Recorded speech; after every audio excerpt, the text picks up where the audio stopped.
ഈ ചില പൊട്ടലും ചീറ്റലും ഒക്കെ ഇതിനിടയിൽ കേട്ടു. അത് അല്ല, ചെറുതായിട്ടൊക്കെ ഉണ്ടാവും. കോൺഗ്രസ് പോലത്തെ ഒരു ജനാധിപത്യ പാർട്ടിയിൽ ഇത്രയല്ലേ സംഭവിച്ചുള്ളൂ, മറ്റേ അതെ. ഇങ്ങനെയല്ലല്ലോ. അതെ, അതെ. ശരിയാണ്. ആ, ഈ ഇത്തരത്തിലുള്ള കാര്യങ്ങളുമായിട്ട് മുന്നോട്ട് പോകുമ്പോൾ ആ, നമ്മുടെ മുന്നിൽ വരുന്ന കുറച്ച് പ്രശ്നങ്ങളുണ്ട്. ആ, തിരുവനന്തപുരം നഗരത്തിന്റെ വികസനം അത് ആ, പ്രധാനമായിട്ടുള്ള ഒരു കാര്യമാണ്. ആ, നമ്മളൊരു മെട്രോ ആവാൻ ആഗ്രഹിക്കുകയാണ്. പഴയ കുറേ നാളുകളായി. ആ. അങ്ങേക്ക് ഇതിന്റെ മുക്കും മൂലയും എല്ലാം ക്ലിയർ അതെ, ആയിട്ടുള്ള അതെ. ഒരു ആ, സംഭവമാണ്. ആ.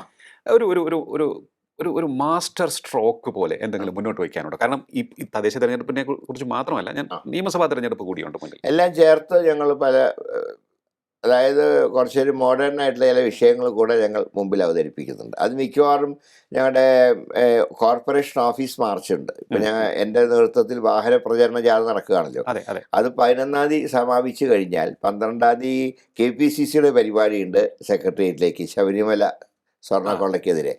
അപ്പോൾ അത് കഴിഞ്ഞ് അതിൻ്റെ അടുത്ത ദിവസം 14-ാം തീയതിയാണ് ഞങ്ങൾ കോർപ്പറേഷൻ മാർച്ച് നടത്തുന്നത്. അപ്പോൾ ചെയ്യാൻ കഴിയുന്ന കാര്യങ്ങളുടെ ഒരു മാസ്റ്റർ പ്ലാൻ തന്നെ ഞങ്ങൾ അവിടെ അവതരിപ്പിക്കും.